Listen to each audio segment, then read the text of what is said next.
The NFL draft has come and gone, and the San Francisco 49ers seemingly had a pretty solid draft if you ask most people who cover the NFL and evaluate draft talent. And who better to give us their thoughts and takes than Brian Baldinger as we get a special Baldy's breakdown of him showing us what he sees from Isaac Guerendo, running back out of Louisville, who the 49ers took in the fourth round. Also, Ricky Pearsall, who the 49ers took at 31. That was kind of a controversial pick in real time when it was made. And then also the 49ers cornerback, who they took in the second round, Renardo Green. You're going to get Baldy's takes on it right here. And I think you're going to like what he's going to have to say. Take a listen to what Baldy's breaking down right here. 49er fans are going to get a chance to watch Isaac Guerendo, the fastest back in the draft. And here's how you have to know. Like, this is a power play. Look at the patience he has because he knows he can turn the corner. Now, USC's defense was god-awful last year. So a lot of running backs turned the corner on him. But when you watch him, he knows how to use his speed. This was his best game. Final game of his career at Louisville right here. And you watch him, watch how he catches the ball. He catches the ball. I mean, if you're going to run in Kyle Shanahan's offense, you better be able to go up and get it the way McCaffrey does. Like, you need him on the field, all right, when McCaffrey needs a blow. But this is the fastest back, and there's something about speed right here.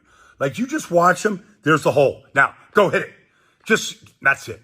That's where the speed comes in. Because these holes open and close like a Venus flytrap. So you got to get through them before they close, like right here. Like, you watch him, like, press the hole and then turn the corner. Guerendo. Like, you just let it roll off your tongue. You're going to like it, 49er fans. And then can you smell the goal line? Do you smell the goal line? How important is it to get across the goal line? It's easy when you have that kind of speed and you bounce it to the outside. Let's just take a minute this morning to go watch Florida's Ricky Pearsall. Punt returner, wide receiver. Like, you watch him catch this ball right here over his shoulder. And then these moves right here. It's just so smooth. Sees things before they happen. And then you want to get the punter, you're never going to get tackled by the punter. Just jump over him. All right, now, you watch him here in the slot. It's kind of where he lives. He lives in the slot. All right, this might be the most difficult catch right here, giving the signal to the outside receiver. He's run the spray fade, and the ball's thrown over his outside shoulder, and he tracks the ball perfectly. Now, you watch this here. Here he is in the near slot. And watch this move at the top of his route, because this is what you got to be able to do. Like, this right here is something that all receivers should practice. Head, body, turn, and then boom, turn the corner around and go finish in the paint. And then finally, in the final minute right here, you just watch this. He ran this route as good as anybody in college football. This deep over route, stair-stepping across the formation, leaving the defender in the dust, and doing everything he can to get every yard that he can. Ricky Pearsall had a great combine, good career, ready for the next step.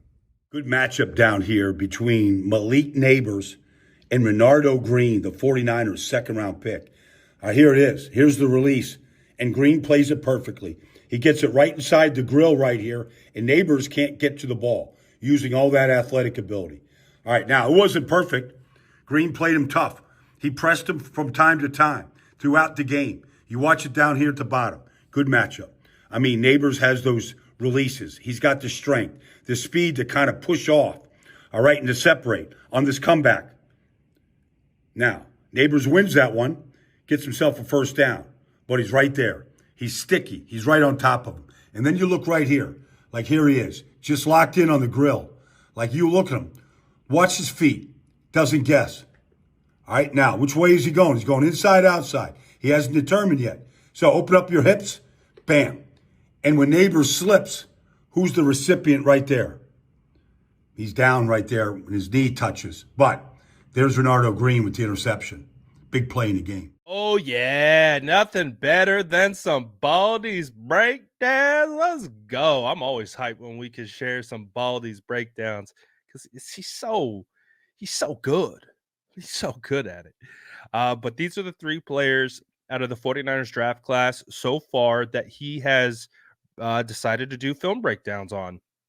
And honestly, I think with the Ricky Pearsall pick, and I've said this multiple times, once the initial shock has kind of worn off and you kind of get over the perceived value aspect of the pick and you just focus on the player, 49ers got a really good player in Ricky Pearsall. Like they really did.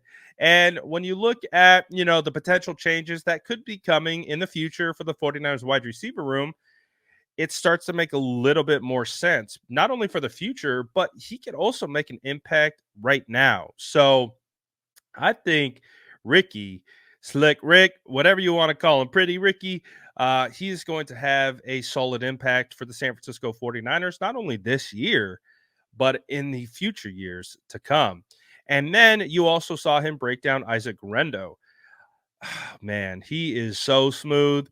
You can see he kind of has some of that Raheem Mostert vibes. I'm not going to lie. I get some Raheem Mostert vibes watching Isaac Guerendo, and I'm a big Raheem Mostert guy, and I had been a big Raheem Mostert guy for a long time, and honestly didn't feel like the 49ers offense was the same without Raheem Mostert until, of course, Christian McCaffrey came to town.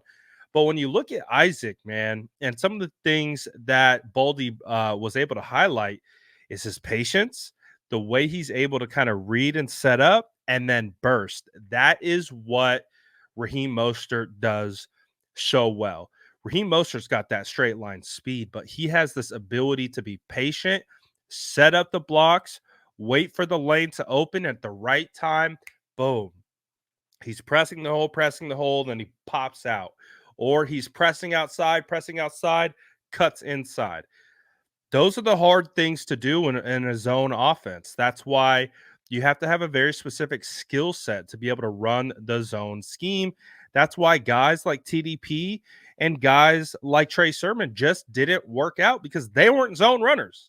They were not good zone runners. They didn't have that natural feel, and Isaac Guerendo does. And then Renardo Green, come on, man. This is one of my favorite picks in the entire draft.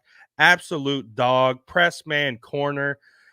We finally, I think, are going to make some changes, and we're going to see some more press man from this 49ers defensive backs group, and I'm hyped about this. Baldy got me hyped. I hope you guys are hyped because, dude, we got some good players, man. People over here arguing about this, arguing about that. Turn on the tape, pal. Turn on the tape. Quit worrying about perceived value. Quit worrying about did we reach, did we do that? Look at the tape. Look at the player. And when you look at the players that the San Francisco 49ers got, they got some good ones, man. They got some good ones, and I am absolutely hyped about this. Let me know what you guys are thinking about Baldy's breakdowns and these three particular players that we discussed in the comments below. And as always, make sure to like and subscribe for more updates.